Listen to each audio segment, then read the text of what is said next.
ஞானகுரு அவர்கள் எண்ணிலடங்காத அருள் வாக்குகளை உபதேச வாயிலாக நமக்கு எடுத்துக் கொடுக்கின்றார்கள். இதிலே ஒரு வாக்காகத்தான் மிக மிக மிக மிக பெரிய சக்தியாக உங்களுக்கு கொடுக்கின்றோம். இதை சாதாரணமாக நீங்கள் எண்ண வேண்டாம். காலையிலிருந்து இரவு வரையிலும் நீங்கள் எத்தனையோ உணர்வுகளை சந்திக்கின்றீர்கள், பார்க்கின்றீர்கள், கேட்க நேருகின்றது, நுகர நேருகின்றது. அது அறியாத சில தீமைகளும் உள்புகுந்து விடுகின்றது. அதை நமது குருநாதர் காட்டிய வழியிலே ஒவ்வொருவரும் அதை நீக்கி பழக வேண்டும் என்றுதான் மிக மிக பெரிய சக்தியாக துருவ நட்சத்திரத்தின் பேரருள் உணர்வுகளை ஊழ்வினை என்ற வித்தாக உங்களுக்குள் பதிவு செய்கின்றோம். அந்த பதிவு செய்ததை, இந்த வாக்கினை நீங்கள் கொஞ்சம் சிறிதளவு நினைவு கொண்டு வந்தாலே அந்த சக்தியில் நீங்கள் பெறக்கூடிய தகுதி பெறுகின்றீர்கள்.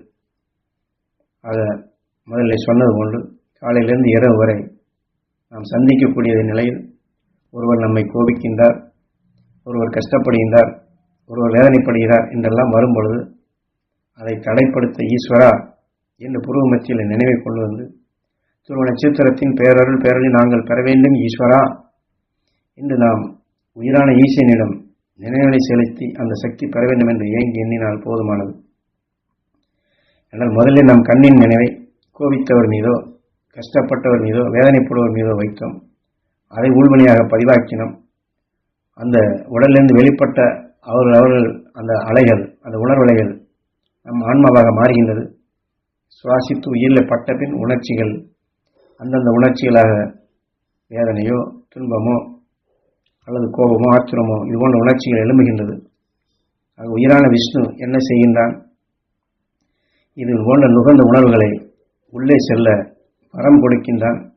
ஒளியை எழுப்புகின்றது, உடல் முழுவதும் பரவச் செய்கின்றது. அந்த உணர்ச்சிகள் அது கோபமாக பேசியதோ, வேதனையாக பேசியதோ அதற்கு தக்க உணர்வின் இயக்கமாக வருகின்றது. உதாரணமாக கோபமாக பேசுகின்றான், தவறாக சொல்லுகின்றான் நம்மை என்று எண்ணினோம் என்றால், வலு கொண்டவராக இருந்தால் நாம் உடனடியாக அவனிடம் சண்டைக்கு செல்வோம். அல்லது வலு நம்மிடம் குறைவாக இருந்தால் இப்படி பேசுகின்றானே என்று கிடுகிடு என்று நடுக்கமாகி பயமாகி விடுகின்றது. அதற்கடுத்து நாம் ஏதாவது பேச முடிகின்றதா? அந்த நேரத்தில் வேதனை என்ற உணர்வு வருகின்றது. அது காரமும் வேதனை அந்த விஷமும் சேர்ந்தால் என்ன செய்யும்? மிளகாயை எடுத்து அரைத்தால் கையிலே பட்டால் எரிச்சல் ஆவது கொண்டு உடலில் எரிச்சல் ஆகின்றது.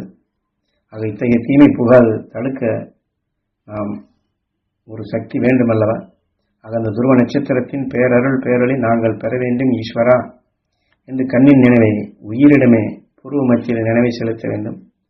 உயிரான ஈசனிடம்தான் வேண்ட வேண்டும். ஏனென்றால் அவனிடம்தான் நாம் கேட்க வேண்டும், அவனிடமே கேட்டு நாம் பழகுதல் வேண்டும். ஏனென்றால் சகலத்தையும் முதல்ல சொன்னது போன்று காலையிலிருந்து இரவு வரை நாம் பார்த்தது, கேட்டது, நுகர்ந்து அனைத்தையும் எல்லாவற்றையுமே அவன்தான் நமக்குள் உருவாக்குகின்றான். அவன்தான் அதை தெரிய வைக்கின்றான். அவன்தான் இயக்கவும் செய்கின்றான். ஆக அந்த ஈசனை நாம் எங்கேயோ தேடிக்கொண்டிருக்க வேண்டியதில்லை. ஆக உருவாக்குவதும் அவனை, பார்ப்பது, கேட்பது, நுகர்வது அனைத்தையும் இயக்கி காட்டுவதும் அவனை, அவை அனைத்தையும் ஆண்டு நம்மை அதன் வழியில் அழைத்து செல்பவனும் அவனை. ஆனால் அந்த உயிர்தான், அந்த ஈசன்தான் சகலத்திற்கும் காரணம் என்பதை நாம் மறந்து விடுகின்றோம். அழகான துணிகளை போடுகின்றோம், அழகுபடுத்துகின்றோம். இருந்தாலும் யாராவது ஒருவர் அந்த சந்தர்ப்பத்தில் கடுமையான ஒரு சொல்லை சொல்லிவிட்டால் நம்மால் தாங்க முடிகின்றதா? அழகான ஆடையை போட்டிருக்கின்றோம் என்றால் அதை நினைத்து சந்தோஷப்பட முடிகின்றதா? இல்லை. அது மட்டுமல்ல, நாம் கோடி சொத்துக்களை வைத்திருக்கின்றோம், அது கோடீஸ்வரன் பிள்ளையாகவும் இருக்கின்றோம், வைத்திருக்கின்றார்கள்.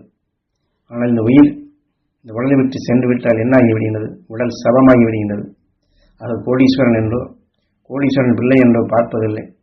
இந்த உடலை சீக்கிரம் அதை அகற்ற வேண்டும் என்றுதான் முயற்சி செய்கின்றோம். சொத்து சுகங்கள் மற்ற நிலையில் எல்லாம் இருந்தாலும் அனுபவிக்க முடிகின்றதா? அதை இணைத்துக் கொள்ள முடிகின்றதா? இல்லை. இது எல்லோருக்கும் தெரிந்த விஷயம்தான், தெரியாத விஷயம் அல்ல. ஆனாலும் இந்த மனித வாழ்க்கையிலே நாம் வளர்த்து கொண்ட நிலைகள் வாழும் பொழுது வேதனையோ கோபமோ இது போன்ற உணர்வுகளை பதிவு செய்து விளைய வைத்திருந்தால் அதற்கு அந்த உணவு தேவை. ஆக அந்த உணர்ச்சிகள் தான் உயிரால் இயக்கப்பட்டு உந்தி அந்த உணவை சுவாசிக்கும்படி செய்து நம்மை அந்த சந்தர்ப்பத்தில் சிந்திக்க விடாதபடி செய்கின்றது, நல்லதை பெற விடாதபடி தடைப்படுத்துகின்றது. பிறர் செய்யும் தீமையான நிலைகளும் தவறான செய்களும் நம் உடலுக்குள் சென்றால் என்ன செய்யும்? தீமையின் உணர்வாக விளைந்து நம்முடைய நல்ல குணங்களின் வலிமையை இழக்க ஆரம்பித்து விடுவோம். நல்ல குணங்கள் அப்பொழுது வேலை செய்யுமோ செயலற்று போகின்றது. அது நல்லதையே செய்து வந்தாலும் தீமைகள் உடலுக்குள் வளையத் தொடங்கினால் நம்மால் நல்லதை செயல்படுத்த முடிவதில்லை. அதனால்தான் வால்மீகி ராமாயணத்தில் வாலியை அவருடைய இயக்க சக்தியை சுட்டிக்காட்டி ராமன் வாலியை அடக்குவதற்காக அவனை குகைக்குள் போட்டு அடைத்து விடுவதாக மூடிவிடுவதாக காட்டுகின்றார்கள். அது எப்பொழுதுமே தீமைகள் நமக்குள் புகாதபடி தடுத்து பழகுதல் வேண்டும். அது குகைக்குள் வாலி இருக்கின்றான் என்றால் ராமன் ஒரு அம்பை எய்து கல்லை போட்டு அந்த குகையின் வாசலை அடைத்து விடுகின்றான். ஆனால் அவனை கொல்லவில்லை, அந்த வீரியத்தை தடைப்படுத்துகிறான் என்றுதான் வால்மீகி காட்டுகின்றார்.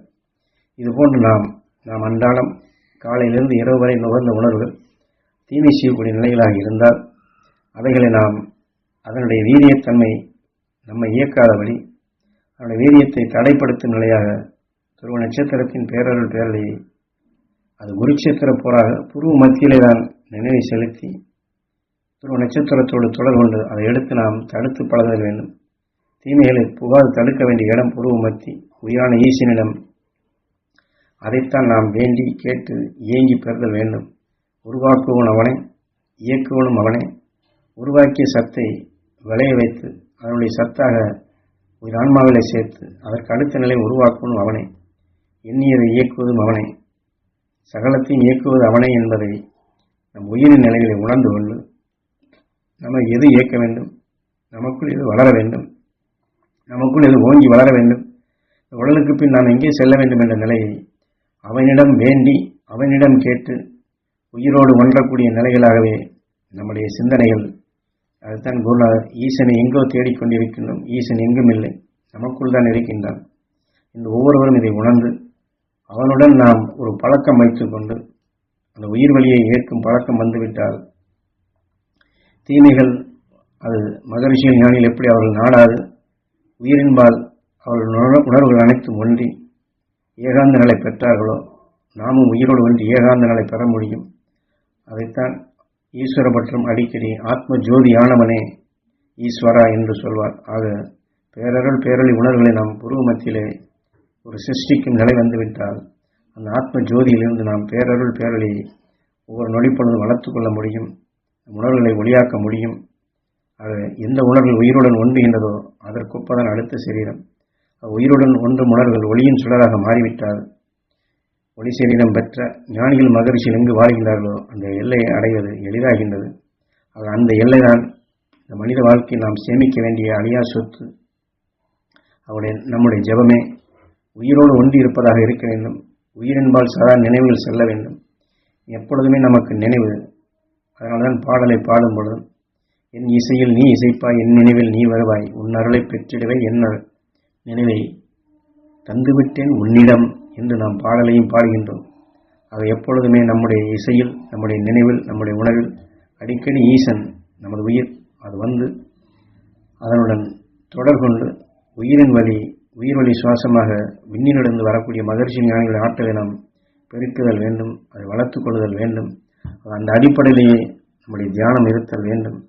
அதனால்தான் குருநாதர் இங்கே இதை மிக மிக பெரிய சக்தியாக குருநாதர் எனக்கு கொடுத்த அந்த சக்தியை உங்களுக்கு கொடுக்கின்றேன், எடுத்து பயன்படுத்துங்கள் என்று சொல்கின்றார்கள்.